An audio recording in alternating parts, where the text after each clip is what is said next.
So what are some challenges after the international expansion and how to overcome them?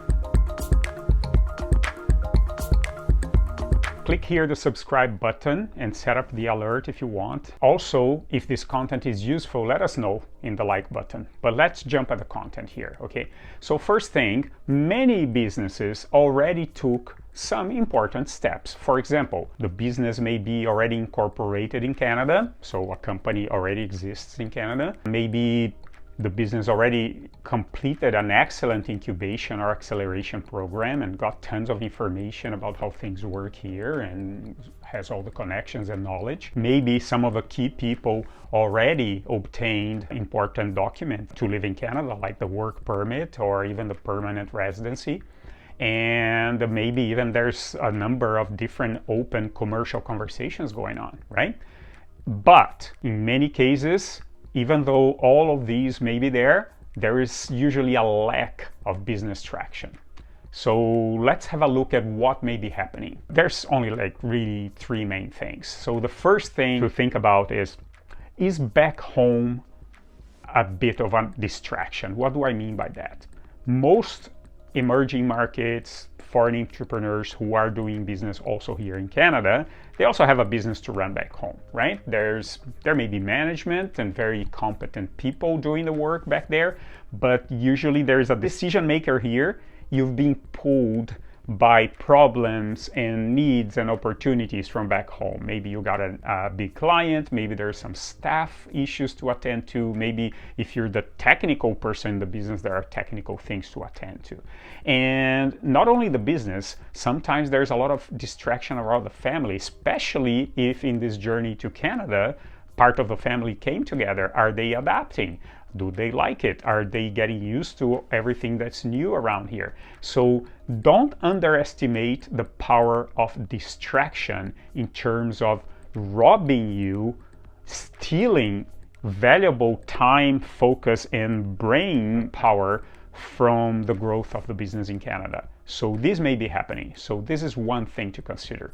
The second thing to consider is, are your sales expectations too ambitious? Why did they not materialize, right? So there is usually, we realize that there's too much hope on some silver bullets. Oh, I spoke to somebody from this specific large company, or somebody introduced me, and you're chasing the same one and not really able to read the signals if that thing is actually progressing the way you were hoping. So sometimes there's too much hope on silver bullets. Oh, this one's gonna work. As opposed to a more structured and disciplined approach that will bring you a more sustainable and continuous flow of opportunities to work with, as opposed to that silver bullet because somebody introduced me to somebody there, right?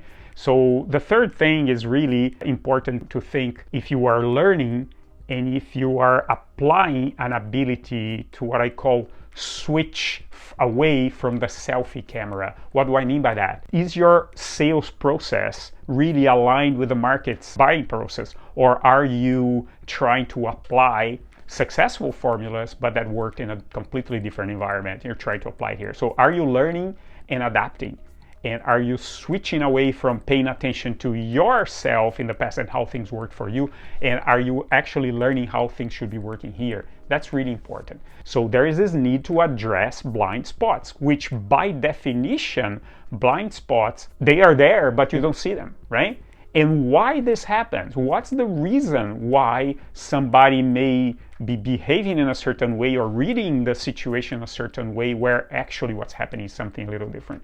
Well, there's three things here that I want to mention. First, there is a significant difference between emerging countries and a country like Canada in terms of how to build trust. We talked about this in other videos here.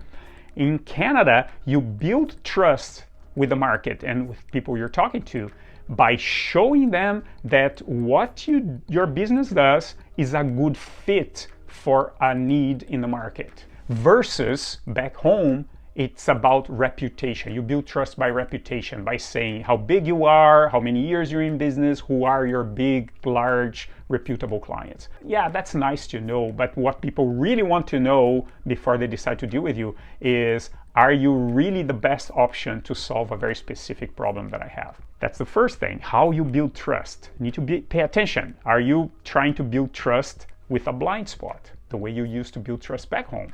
The second thing is, which is the hardest part of doing business? Usually, for people coming from emerging countries, the toughest part of business is to operate a business, because the rules and regulations change, because it's you have a general lack of infrastructure in the business environment. But sometimes if you're good, if you have good reputation, then you don't worry too much about competition, because you're good, you're the game in town, you're the big company that everybody wants to deal with. And then you come to Canada and people are not worried about operations at all, because, of course you have to pay attention to certain things, but that's not what makes you lose your sleep at night. The problem here is like how to compete. How do you differentiate and show the market that your option is the best option versus everything else that they have access to? So the fourth thing here is, really we need to focus on the pain or opportunity that the client may be experiencing or facing, and not on your expertise or in our expertise from my business back home.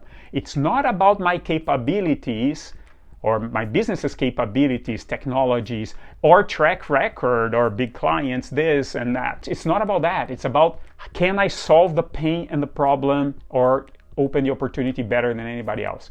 And finally, the fifth thing here that's really important to address this inverted mindset is that we need a relatively structured approach to this business development. It can't be this reliance and this hope in finding a silver bullet. It has to be structured.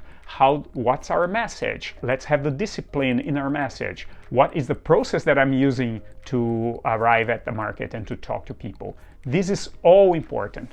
Okay, one thing important to remember here is that the emerging market creativity that people bring from their home countries, combined with the Canadian infrastructure, that together create very powerful global solutions, right? It is good to be a foreign-born business people in Canada, but how do you leverage that? Well, we are here to help people find success for different business sizes at different stages. We have our program, Your Business in Canada. Click here in the description.